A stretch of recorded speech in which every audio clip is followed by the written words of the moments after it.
Om Vasudeva Sutam Deva Kamshachanuramardana Devaki Paramanandam Krishnam Vande Jagadguru.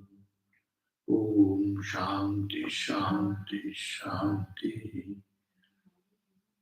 We salute Bhagavan Sri Krishna, the son of Vasudeva, the destroyer of the demons, Kamsa and Chanura, and the dear darling of the mother Devaki, and the leader of the world.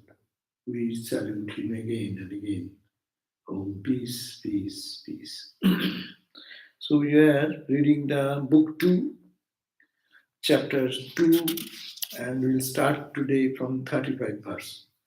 So we are reading how the yogi will be living the last breath, and will go and from and then attain to the.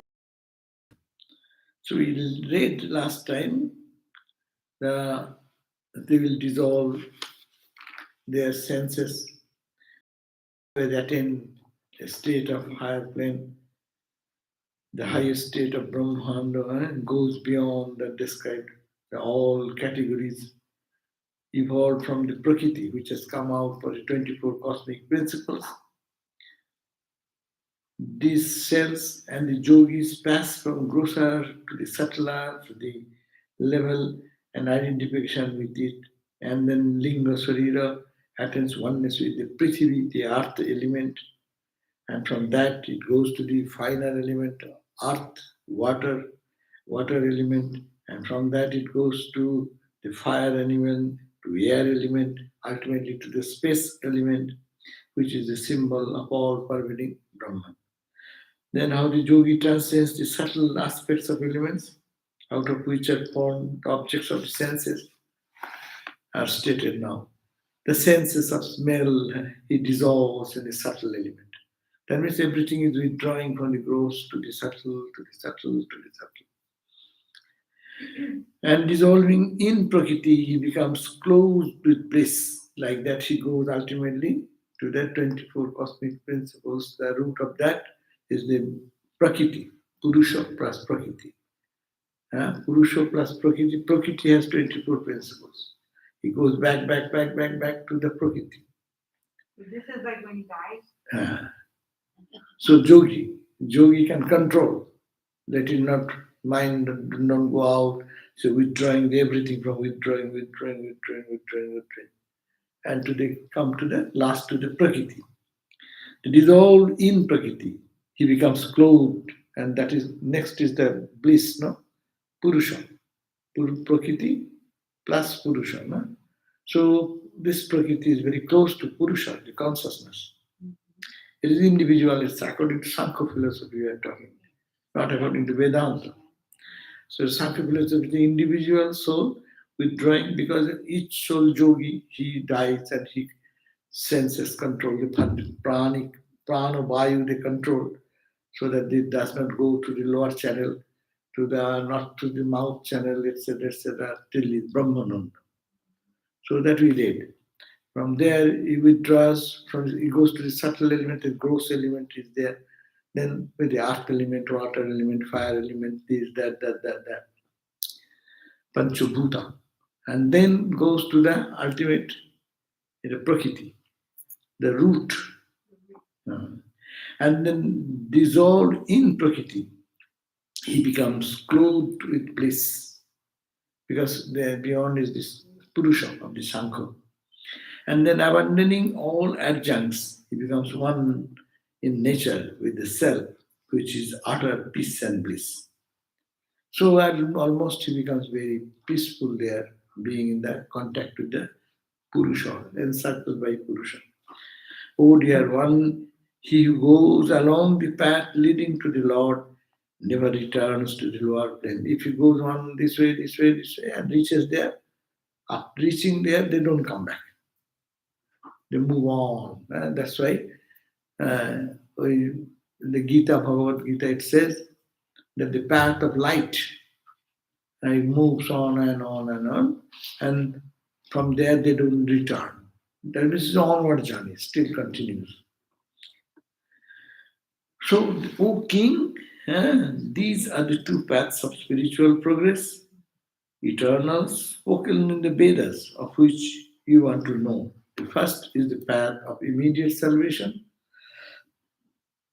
and the other is the gradual salvation. It is called the Jivan Mukti, another is called Krama Mukti. Full time. Krama is in Kram, in sequence, step by step, step by step. These are the two paths. Bhagavan Vasudeva himself revealed this knowledge to Brahma, who worshipped him with great devotion in ancient times. And this knowledge was given by Bhagavan Narayana Vishnu to Brahma.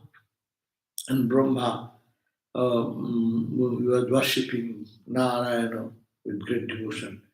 There is no other path, spiritual fulfillment, so easy and safe for being caught up in the samsara as the path of devotion to the world. So there is a yogic path, this path, that path, but this is the teaching given by Bhagavan Narayana. Then that is what is that? Bhakti, devotion. There is no easier path than that of bhakti. That is the message of the Bhagavad. All are there, but bhakti, love, unconditional love for God, is the easiest way to reach Him, to go out of the samsara. For Brahma himself impartially scrutinized the Vedas thrice with deep concentration, and the conclusion she arrived was that the most efficient means of spiritual evolution is what generates intense devotion to Sri Hari. Even in the Brahma, who is the creator, he studied the Vedas and intensely, three times he went through all the Vedas and he came to the conclusion easiest way is to love God and to be devoted to God. So today here we start from verse 35. This is the previous reading. So 35 verses from the workings of the inherently inert entities like the buddhi, the senses, etc., in an intelligent and purposive way, and from such other aid useful for inference, it can be seen that Srihari dwells as the indwelling spirit and witnessing in all beings. So, from the workings, my buddhi is working, no? My mind is working. From these workings of inherent entities like buddhi, beyond the eyes, ears, buddhi's intellect is very inherent inside, the senses, etc., in an intelligent and purposive way, from such other aids useful for inference, it can be seen. By inferring, we can see that Srihari dwells, God dwells, indwelling spirit as witness. So this is the point. This eye is saying, in Vedantic way, who sees the eyes you don't see. So who sees like that? So go to the mind. Mind does not see. Who sees mind? Mind is by the buddhi. Buddhi is by the ego. Ego is by the Atman, the light of the Atman. So it is the self that is the point. So Hari, and that is named in the devotional text as Hari, the Lord. We call Ramakrishna. It is called Krishna. It is called Rama in the devotional term.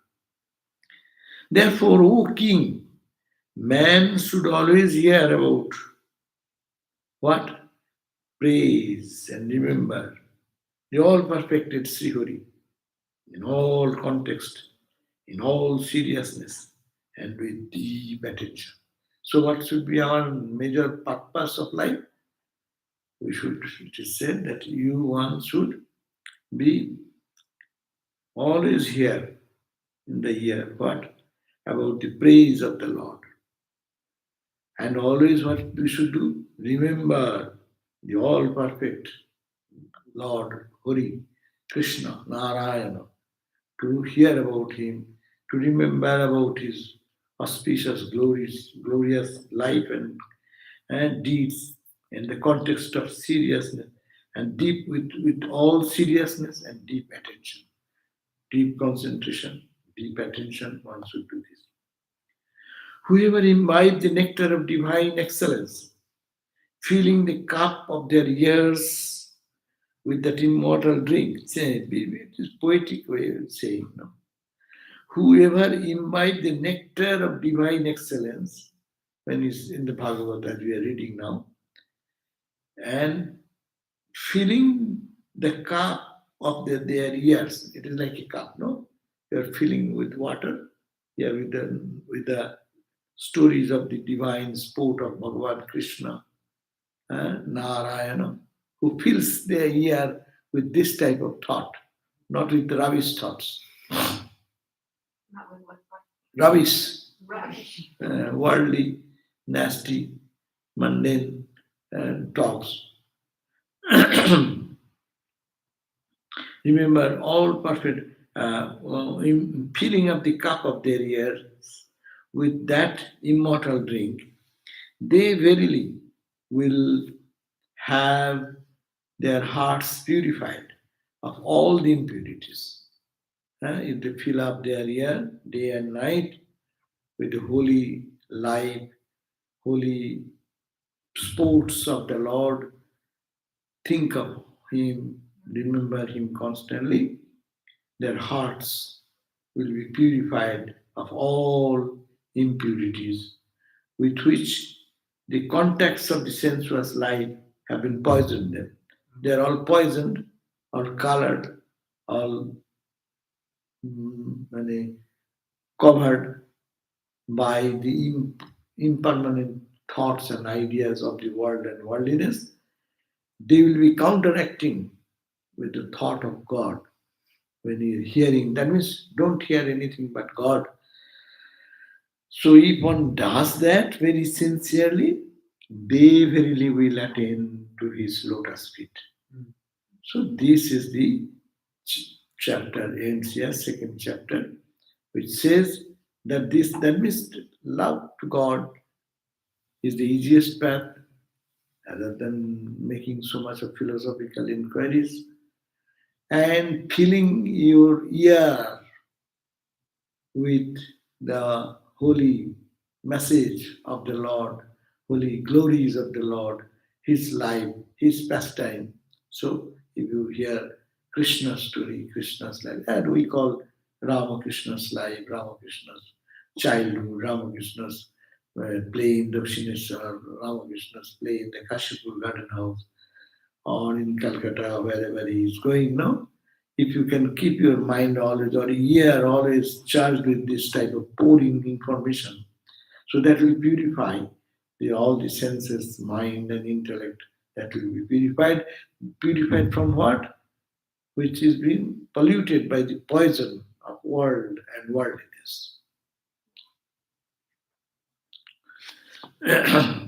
So this is the conclusion of the second chapter, that devotion is the best and easiest path for spiritual experience and life. Now the third chapter starts here, second book, third chapter. There is a devotion, two types. We love God with motive, without any motive. I love you only for love's sake. I don't want anything. Huh? Oh Lord, only give me devotion. That's my prayer. I don't want anything from you, but only you. That is called the unmotivated. Huh? And the other is the motive. I pray to you, oh Lord, please do this for me. Please, I ask this favor from you. Please help me with this. No? When we do, these are called the with motive. The devotion without motive and with motive. That is the discussion now. Chapter 3.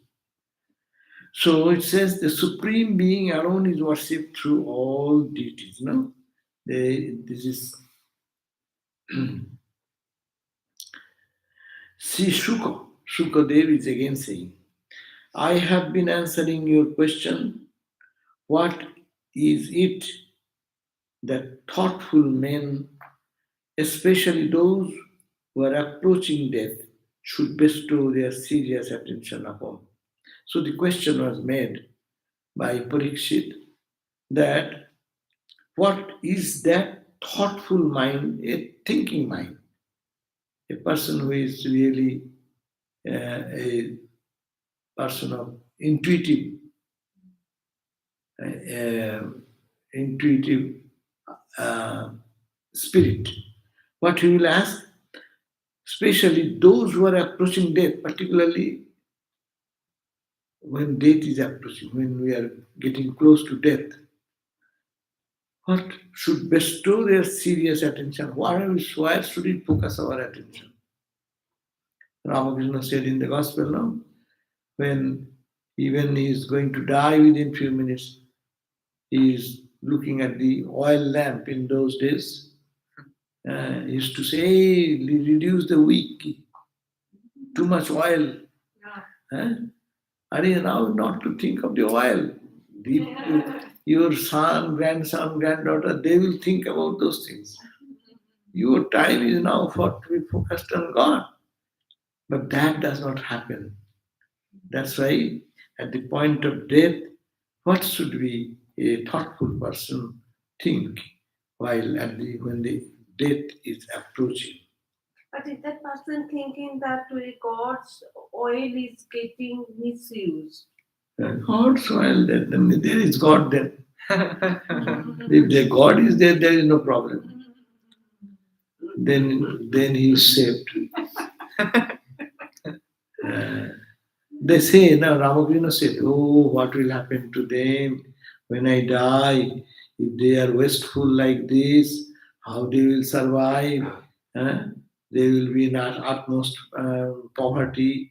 So he's saying that they don't be careful about wasting things like that. That's also love. But that is not the time to think about others because you are now living.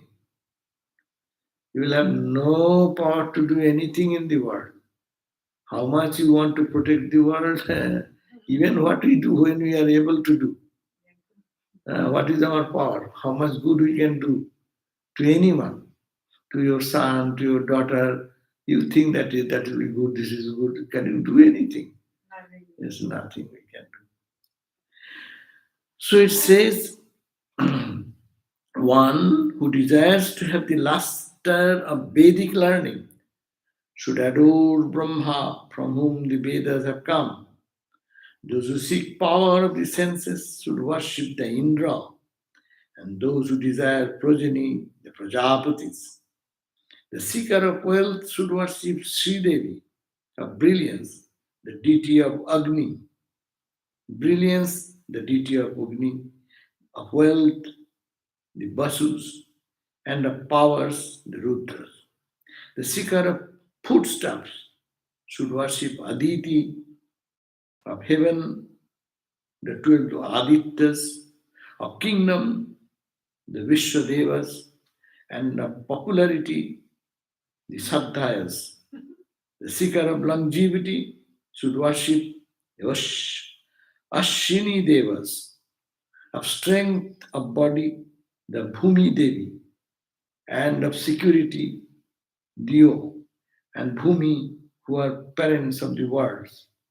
The seekers of beauty should worship Gandharvas, of women, the Apsaras, like Urvasi, and of sovereignty overall, Brahma, the Lord of the worlds. The seekers of fame should worship Vishnu, of the immense wealth, Varuna, immense. If you want immense wealth, then you worship Varuna. Or learning, Parameshwara, and of happy conjugal life, Uma. The seeker of dharma should worship Vishnu as Uttama Sloka, and of increase of progeny, the Pitris, of security from possession of ghosts, jakshasha, and strength in physical strength, marutas.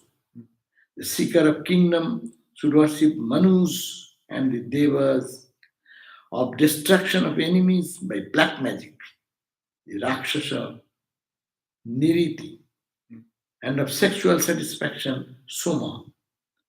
But those who have no desire worship the supreme being who transcends nature. So he has given, that's the Hindu gods and goddesses, very democratic. All gods and goddesses are appointed, their gods. You can approach them and your desire will be fulfilled. But if you want devotion, then you have to go to transcend all the nature, because nothing is satisfying. These are all temporary game. So we have given the list, big list of our human desires and how we can satisfy them. No? Maharaj, this worship is yagna, not puja, right? These are Vedic. In Vedic Jagna, that's why so many mantras are there for all these gods and goddesses. Jagna also, the fire only carries your wish and oblation to the deity. You know, you take a medicine, what happens? When it goes to your system, all the, what are there?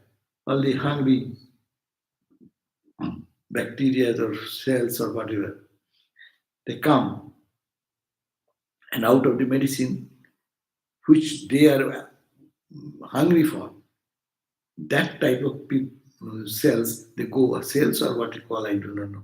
They take that medicine. That otherwise how the medicine get assimilated into our system and improves our deficiencies. Vitamin D, C, we call about. So in the blood, all are there. But who will take what? So like that, human mind has infinite number of desires.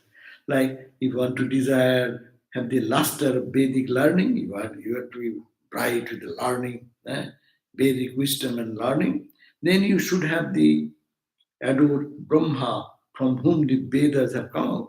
All the Vedas have, Brahma expressed all these three Vedas. So through the three mouth, it says. So you worship Brahma, then you get the Vedic wisdom in your own expression. People will look at you and say, oh my God, he is a scholar, Vedic scholar, great Vedic scholar. So those who seek power for the senses, senses means all the senses, the power of the eyes, ears, etc. So you worship the Indra, God Indra. Those who desire progeny, children and others, they should worship Prajapati. So this type of system was there in the ancient time. That's why Hindus have so many gods and goddesses, because you need not have to go to the boss for asking for one penny. We used to give simple example, now it is more detailed example. We say you need money, you go to Mother Lakshmi. No? Mother Lakshmi, this is means, and we do the puja, a mother will give some material prosperity and things. No? You want learning, you go to Mother Saraswati. And so Ma Saraswati, you give it. But if you want mukti, Mother Saraswati cannot give mukti because she is normally empowered with the power of giving the wisdom, knowledge. But if you think that she is Brahman, then you can realize everything. But you think that Ma Saraswati, only the Saraswati, goddess of learning. So you want to learn something, art, music, and all these talents, worship. That's why you worship Ma Saraswati for knowledge of the. Then the seeker of wealth, you want money, wealth. So you worship Sri Devi, Lakshmi. Sri Devi means Lakshmi. Of brilliance, like the fire has a brilliance, you want to have such brilliant look and things, you go to worship the Agni Devata. Of wealth, you go to the Basus, Ashtabosus. Like that, we have read that. So many gods and goddesses God has created as an empowered them to do all his work, so that he need not have to bother about all this.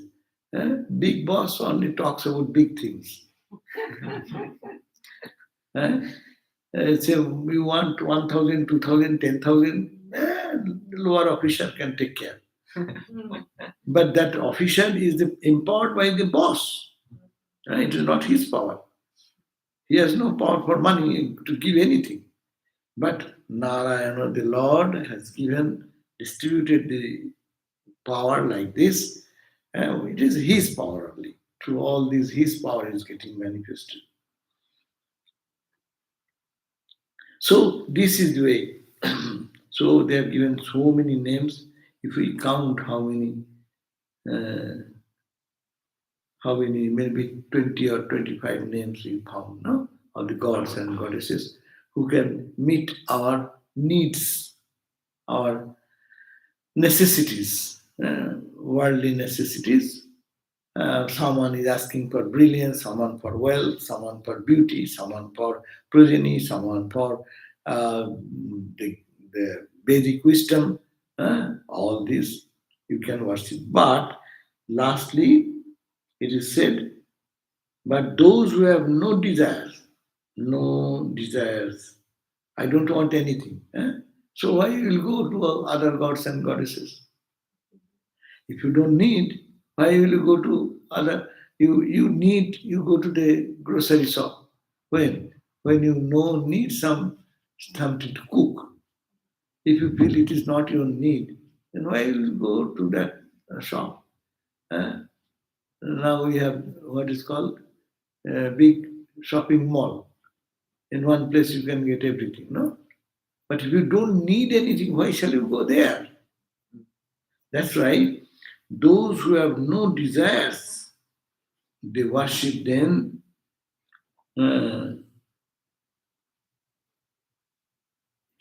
Akamo sarvakamo va moksha kamo udaradhi tibreno bhakti yogeno jajita purusham param. Beautiful. Akama, that person who has no kamana, no desire. Sarvakamo, but you can say he has all desires in one place. What is called the moksha kama, liberation. Udaradhi, they are very broad-minded.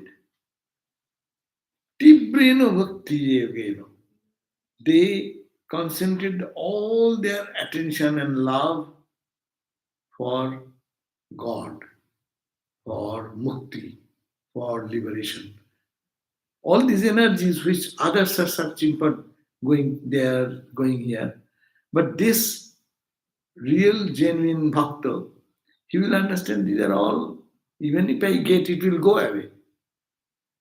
So he concentrates his whole energy and channelizes it towards bhakti, towards devotion.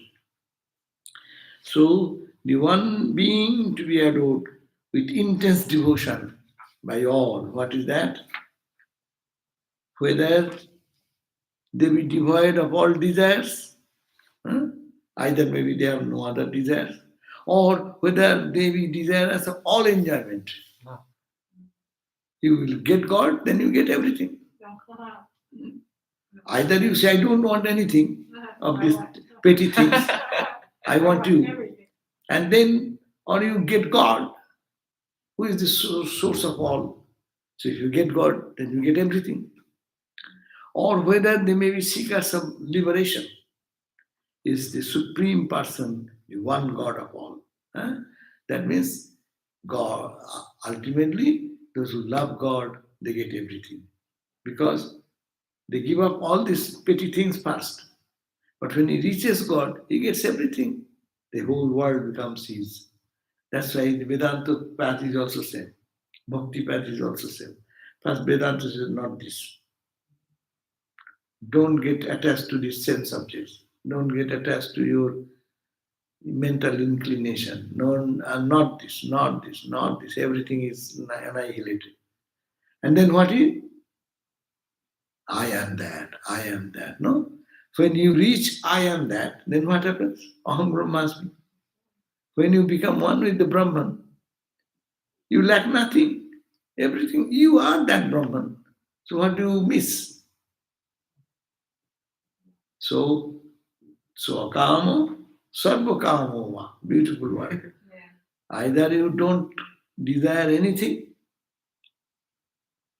because all these deities just in the bhakti path, by propitiating them, they will be kind enough to give us the grace so that our worldly prosperity, worldly name, worldly power, popularity, all these will come. But one understands this will go away. So, with the same effort, if I can give up everything and run for the Narayana or the Bhagavan, then I'll get everything. Verse number 10. In other words, all the deities mentioned above are nothing but his manifestation, Narayana's manifestation. And all their powers stem from him, the Lord. So a man of intelligence worships the Supreme Being alone through all the deities. In man of intelligence knows Mother Lakshmi is not separate from Mother Durga, or Mother Agni Devi is not, Agni Devata is not separate from it. They are all Brahman. With this knowledge, if they want to worship Lakshmi, they worship Lakshmi as Brahman. Other people will be worshipping as Lakshmi only can give wealth. But through the Lakshmi, for desiring there, if they really understand the real nature of Sassarupa, of any god or goddess, Sasya, real Sarupa is the energy, the power is from Brahman. Now, Kena Upanishad.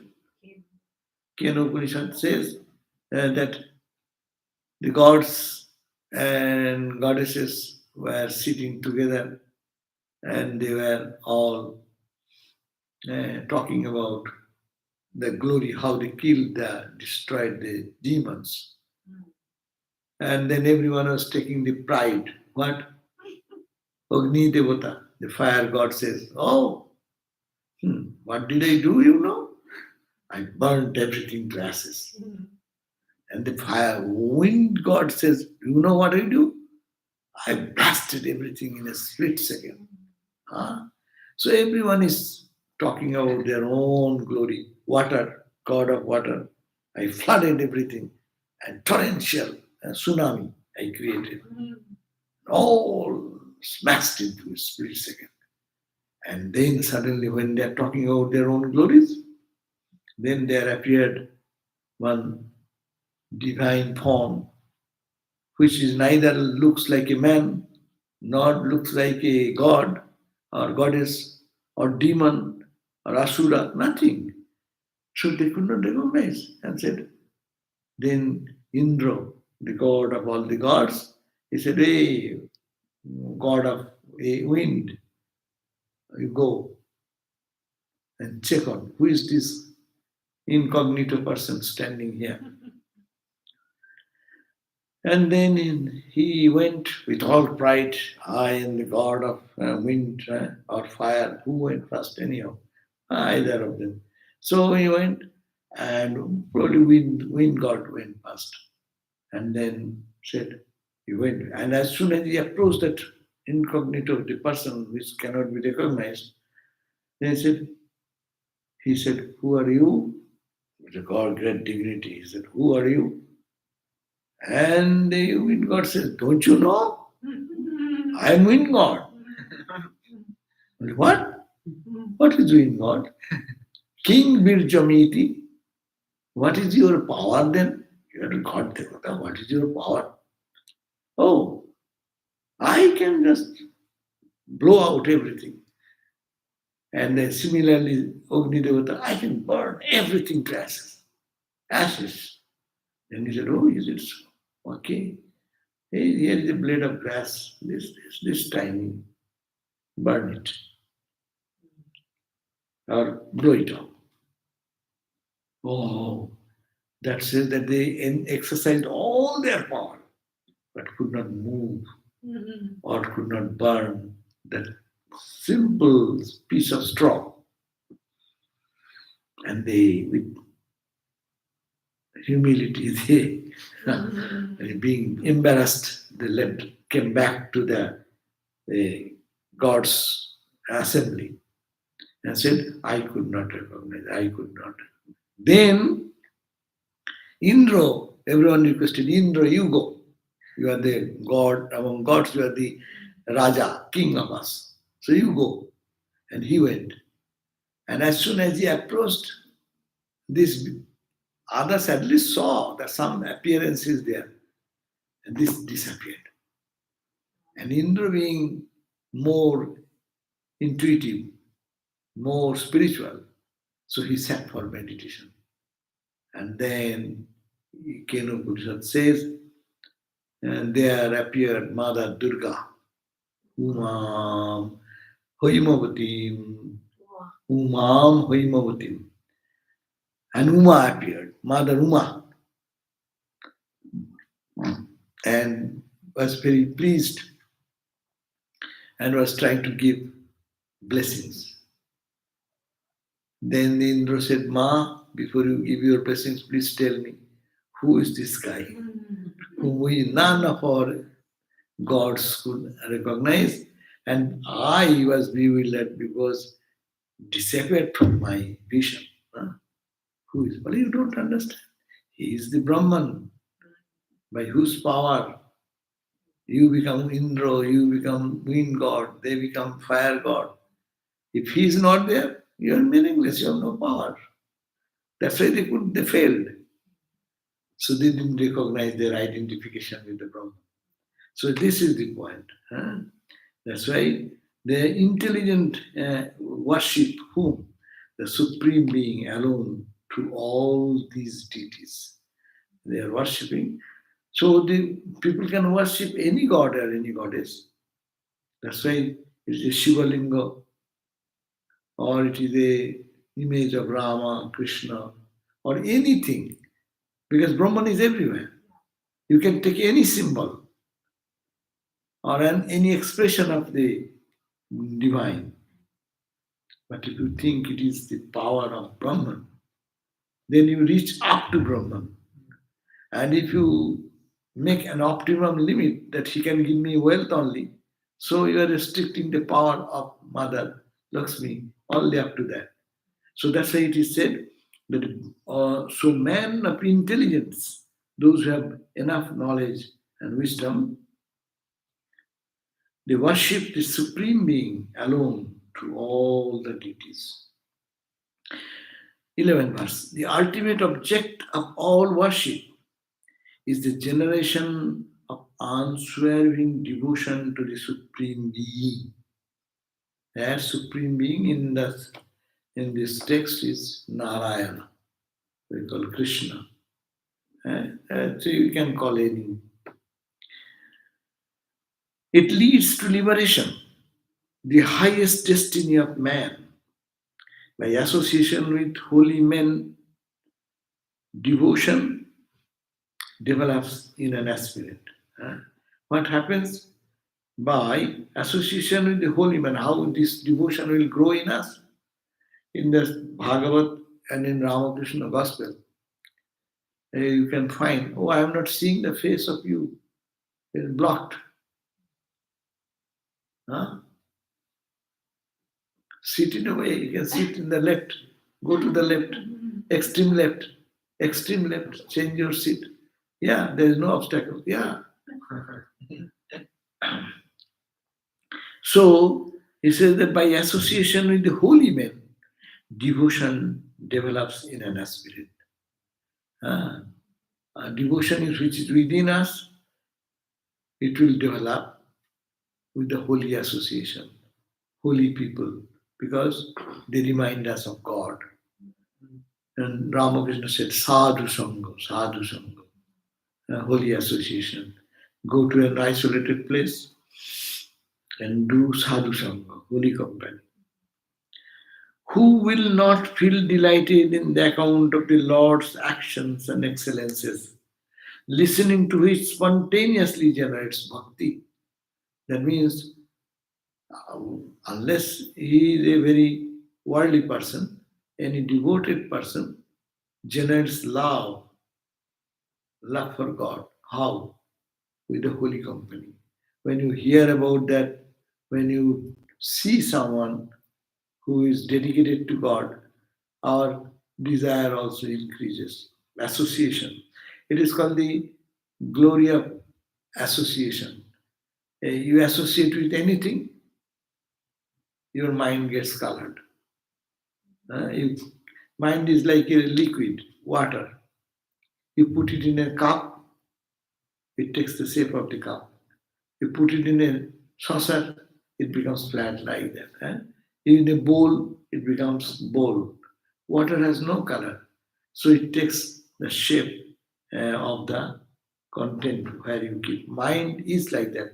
Mind you keep in God, it will be colored in God's color. That's why when we hear about God from a devotee, then it generates love for God. Those only Pandits they talk, that does not generate because they have no love for God here, so it does not come out.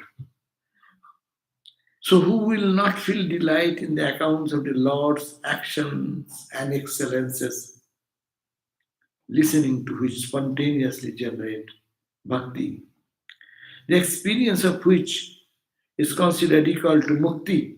Bhakti itself is mukti, which is considered equal to attaining mukti. What is mukti? Mukti is nothing else than attaining to bhakti, which bestows illumination. What the bhakti and mukti gives? It gives you bhakti means love. Love unites with your deity. You unite yourself with the Lord of the universe. That way you get identified there. So it gives illumination, knowledge that destroys all blinding passions of the heart, and it consequently generates non-attachment and the joy of the spirit. So this bhakti itself is mukti, and bhakti in itself is, it gives us illumination. It removes our ignorance, destroys the blinding passions. What is our problem of not loving God? Because our lower desires are there and that drags us. So that attention to the lower objects is destroyed. Bhakti destroys that. There is, that's why you call it is Ishvara Anurag. That tremendous Anurag, the attachment to God, will destroy the worldly attachment. We have attachment, but this attachment to withdraw, we need to have the pure devotion to God.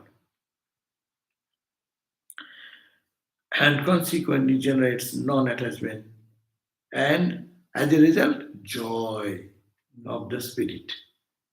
Then we feel that we are established in joy. So Bhakto is established in joy. Jnani, he also is established in joy. No, because he touches the ground of all Satchidananda, and being there, he feels totally covered with bliss, as it were.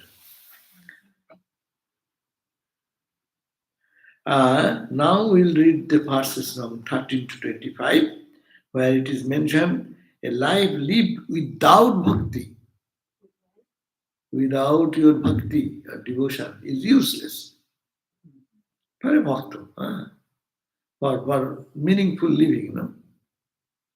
A person lives a life but have no bhakti for God. So what is the life?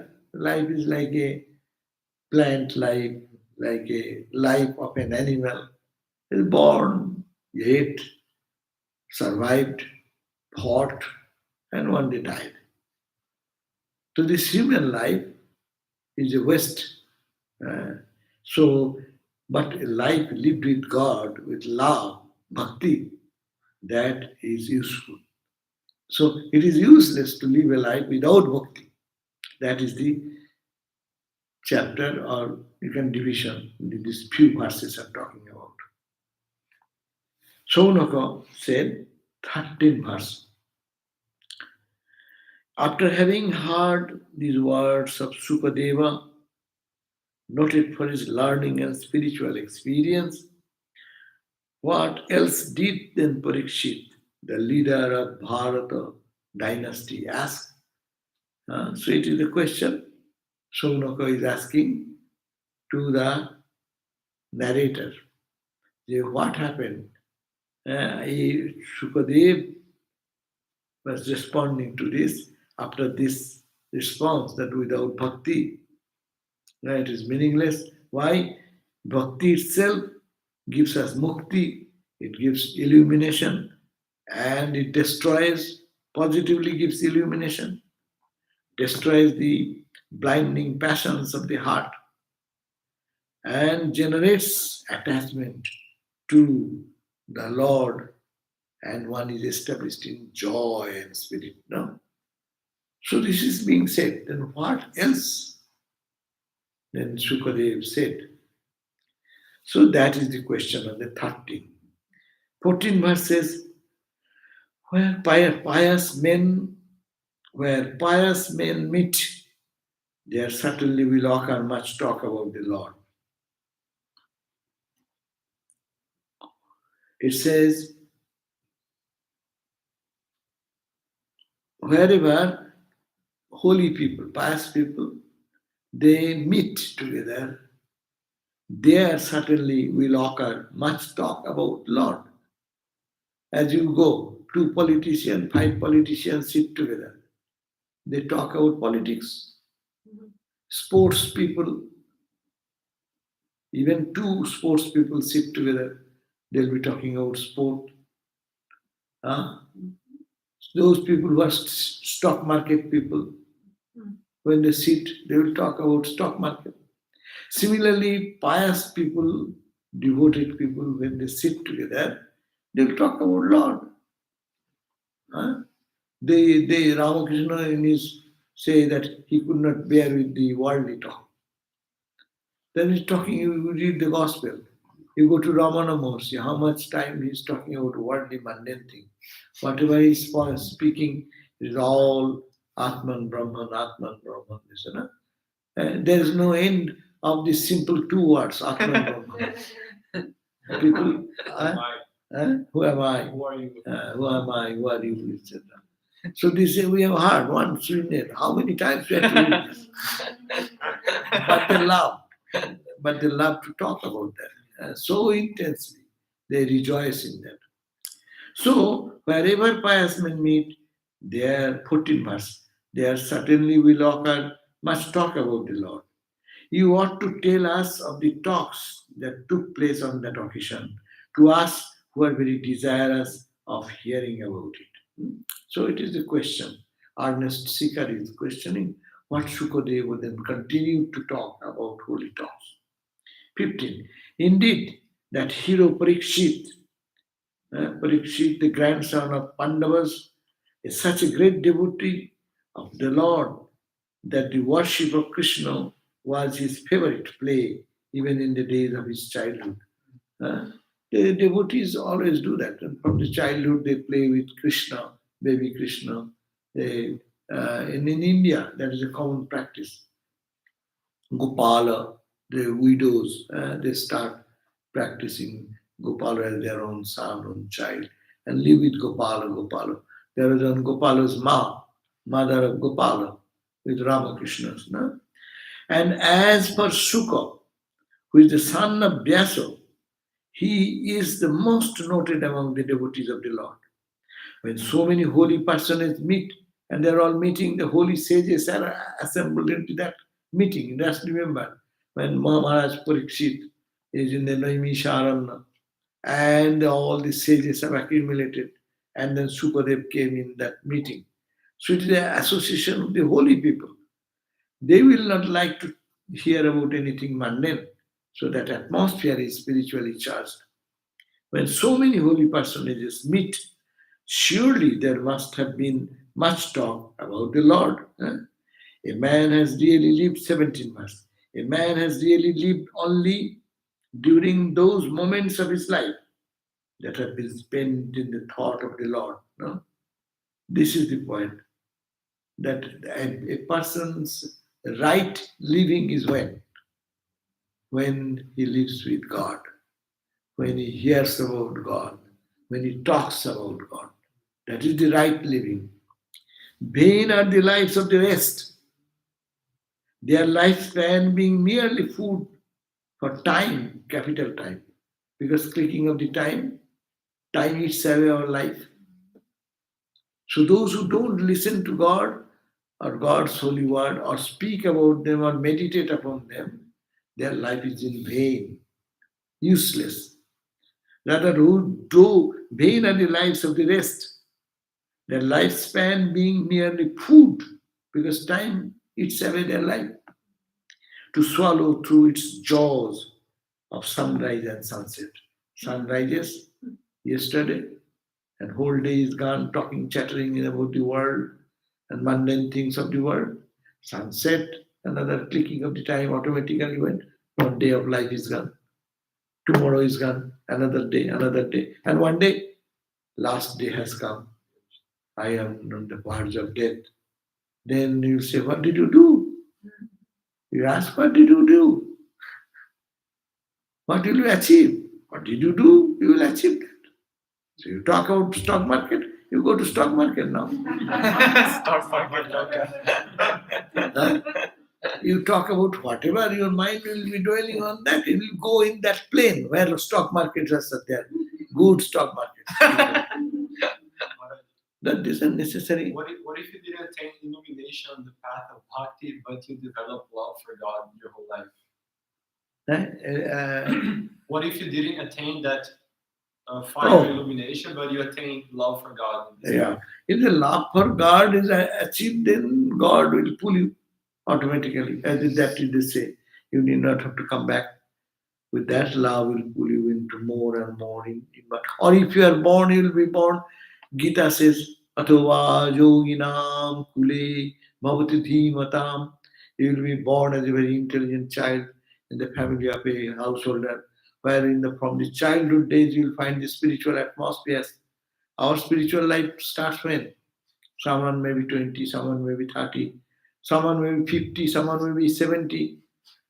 But a child, or a baby born in a family whose ma is chanting the Vedic mantras, whose father is living a pious life, and an auspicious situation, singing the glories of God, which we should get that environment.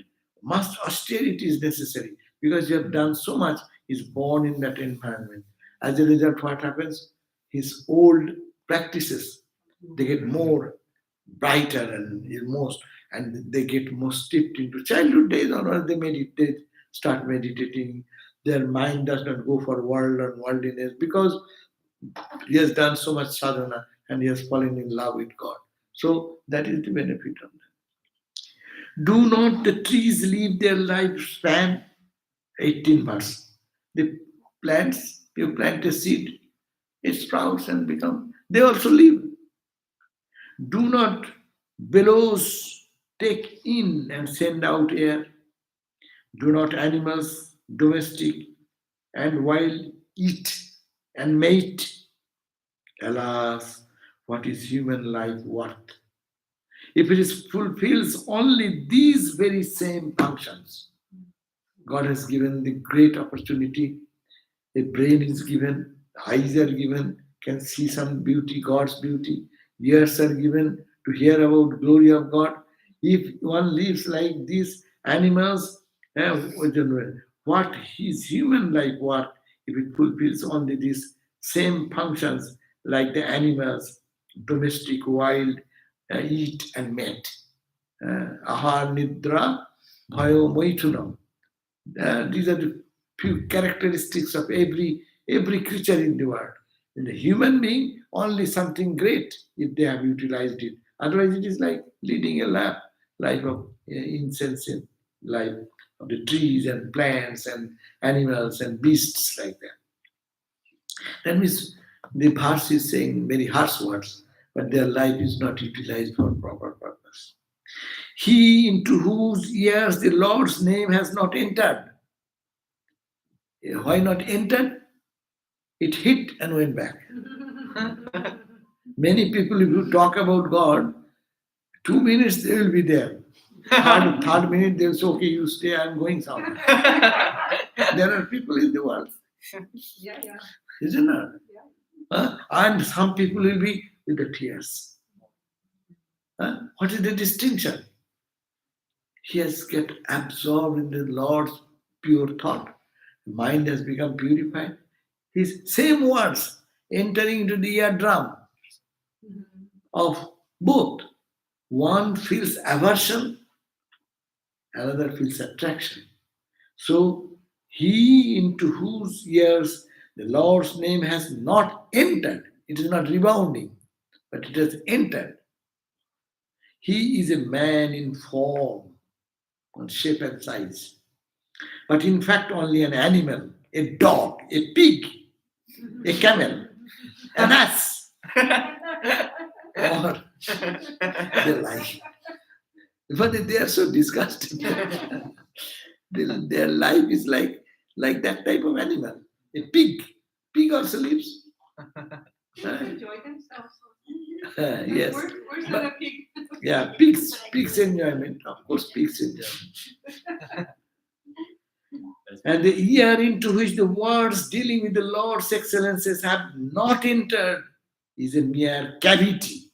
It's a cavity, nothing more. He whose perverse tongue has never uttered the Lord's name and praises is verily as despicable as the tongue of a frog. Frog. Whole night it makes it hang or the sound of the frog, no?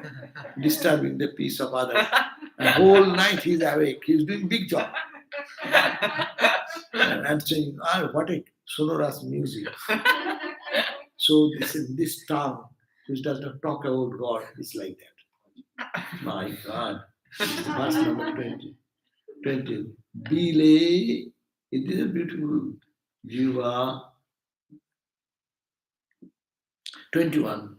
The head of a man, though bedecked with silk and turbans and diadems, is with all its adornments just a burden if it does not bow down before the Lord. Head. And the hand that never serves Lord is verily a cadaverous limb in spite of the brilliant bracelets on it, no? The brilliant bracelets are there, but it is like that. The eyes that are not accustomed to see the image of the Lord and the holy men are as purposeless as the eyes in the center of a peacock feather. In the peacock feather there is an eye. Yeah. So it is like that. This eye is like that. And the feet that never treaded the way to the holy centers of his worship are no better than those of trees that cannot move. The man is mere living corpse, is a dead body, who has never contacted the dust of the feet of the devotees, who have never take the dust of the devotees or the holy people, no? A breathing corpse is he who has never breathed the fragrance of the tulasi leaves. Tulasi is called holy, with which the Lord's feet have been worshipped. That means you never touched a holy tulasi leaf and not offered it to the Lord, then it is your breathing. A breathing corpse is he who's never breathed, but there is a beautiful fragrance in the tulasi tea. Now tulasi tea people drink. Is very popular now. Tulsi tea. You know it? Yeah? It's a plant, tulsi plant. We offer it to the Lord. A man whose heart is unmoved, whose eyes shed no tears, and hairs stand not on end. When the Lord's name are uttered, he verily is possessed of a heart of stone. You are very good-hearted, but in the name of God, your hair, you don't get a thrill in your body, then you are like a stone. Oh, beloved one, you who have been discoursing on matters dear to our hearts, may you be pleased to tell us what the great spiritual luminaries Sri Sukadeva replied to the king in answer to the question put to him. This is called Vyasadeva, no? Only to say, in simple sentence, you could have said, what did the Shukadev tell next? And he has said, this is the life. You have heard this, certainly you have heard about God, the Holy Company. So that should inspire you. Did you get it? If it is not, life is meaningless. Now, this fourth chapter will start. We'll start from the fourth chapter. Third chapter is given dedicated to this purposeful living. Otherwise, what is the meaning of life? Eyes, what is its meaning if it does not see God? Ears, if it does not hear the Lord. Tongue, it does not have the prasad of the Lord, no? And it does not touch the feet of the Lord or the dust of the devotee's feet. What is the meaning of this life? So that is the way it describes the glory of this life. So we end here on the third chapter, 223. It's called 223. 2 second book. The chapter 3 is completed that way. 1 to 25. Now we'll read next day the fourth chapter. That means 2, 4, 1. We'll start here. Om Shanti Shanti Shanti Hari Om Tat Sat Sri Ram Krishna Padamastu. So we'll see you in the next class at 7:30. But only we have some questions. So it's 2, 3, 24, right? 2, 3, 24. In verses 24. 2, 3, 24. Book 2, 3 chapter, verse number 25. Ends. 25. Not 24. Oh, the question, does bhakti create samskara for next life? If you have bhakti in this life, will it continue in next life or will it be forgotten? No. If we practice, Gita suggests nothing goes in wrong. Whatever we do, it remains in our samskara. That's a tremendous practice if it is done, even if not this life. That force, samskara, will help us in the next life. And actually, our samskaras has brought us here. We are talking about this Bhagavat, and whoever is listening, it is not that who is reading and what is reading, but it is the verses we are reading. So the interest of the people, where is come? Why not all, only a few people for this listening to this Bhagavat? It is their tendency. They love God, so who is speaking is not important. What is being spoken, what is in the content of the Bhagavat, they are interested. So, yes, bhakti creates samskaras. If we love God, anything we do that repeated, that creates everything creates samskara, but some becomes deeper when it is done repeatedly, once, twice, thrice, 4 times, 5 times, no? Then it becomes a repeated thinking, makes a mark in the mind, and repeated samskaras then creates a nature of the person. And the nature is the character of the person. We say, oh, he is of that character. He is of a devotional character. Or he is of a very angry character. No? That means whatever is practiced, that. So if you have bhakti in this life, yes, it will continue the next life or life. So it helps us to continue. So if you are a Gyani, suppose you have whole life you have analyzed, you will be born with a tendency from the childhood, inquiry, attitude. Yes. Swami Vivekananda, always inquiring. Why this, why that, why so? Shiva nature. Shiva nature is the knowledge aspect more. And Ramakrishna, bhakti, crying and weeping. But that does not mean Ramakrishna had no jnana. But I'm saying the predominant aspect, as we find, is this, and one brings another together. Who has bhakti, that bhakti, true genuine bhakti, generates knowledge also. And generates bhakti is there, it makes you meditate on God more. If you love someone, naturally you will be thinking of him. That is the meditation. If you love someone, you will do karma for him. No? If you love someone, you want to feed him something, do something for him. You want to sacrifice yourself for something. So that is the benefit of being. Whatever we do, that will not only encourages that particular aspect of aspect of our life, bhakti, devotion, or knowledge, or karma, but it also brings all other aspects together. So it's samskara, yes, we create our samskara. That's why if we practice more and more, and that's why that samskara will be inherent and that will help. If not in this life, when one is born, he'll be born in that yogi nang kule, in the family of the yogis, in the family of the bhaktas, in the family of the Vedanta student. I know one of my friend, he from the very early days is reading high Vedanta,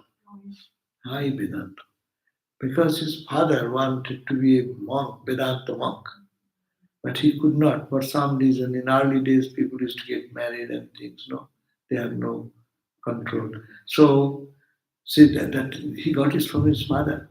When he was even 6, 7, 8 years, he's talking about what we did now, neti neti, Viveka Churamani, Aparakshanavati, these that he has finished by that time.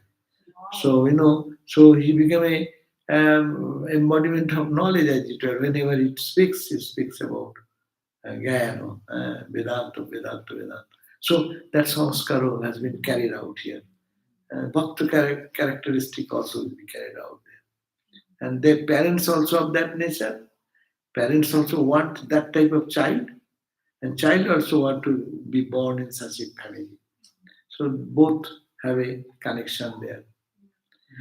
Okay, Om Shanti, Shanti, Shanti. See you at 7:30 in our Shanti Gita class.